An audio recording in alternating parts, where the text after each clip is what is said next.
সুপ্রিয় দর্শক আসসালামু আলাইকুম। রোজ মঙ্গলবার দর্শক আজকে আমরা অবস্থান করছি পাবনা জেলা ঈশ্বরদী উপজেলা অনখলা যে পশুরহাটটা আছে সেই পশুরহাটে মহিষহাটায়। আর দর্শক ভাইরা এখান থেকে কিন্তু আপনারা আছে দুধের গাভী সহ যে কুরবানির ষাঁড় গরুগুলো আছে সেই ষাঁড় গরু, বকনা বাচ্চা এবং ষাঁড় বাচ্চা সব ধরনের গরু এখান থেকে আপনারা সংগ্রহ করতে পারবেন দর্শক। তো দর্শক আজকে আমরা অবস্থান করছি এখানে মহিষহাটায়। তো দর্শক কুরবানির জন্য আসলে এখানে মোষের অনেক প্রচুর পরিমাণে মোষ উঠছে হাটে। আসলে দর্শক ভাই আপনারা দেখতে পাচ্ছেন মানে এখনও দুপুরবেলা এখনও এই হাটে কোনো কাস্টমার নাই।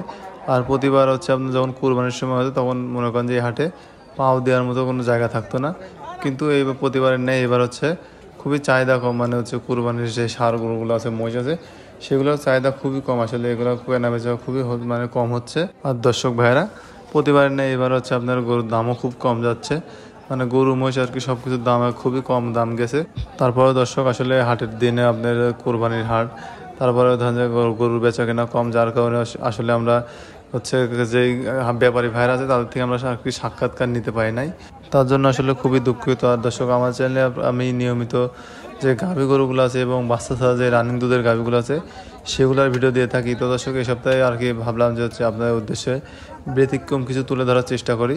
তো দর্শক আসলে যারা মহিষে হচ্ছে কুরবানি দেওয়ার জন্য নিতে চান বা কষায়ের দামে কিনে আর কি মাংস বিক্রি করতে চান, তারা চাইলে এই হাটে এসে হচ্ছে দেখে শুনে নিতে পারবেন। তাছাড়া দর্শক এই হাটে মানে প্রতি বছরে খুব ভালো ভালো মানে মহিষ উঠে বা প্রতি সপ্তাহে মহিষ উঠে। আপনারা চাইলে হচ্ছে এগুলো লালন পালন করার জন্য এখান থেকে এসে মহিষ নিতে পারেন।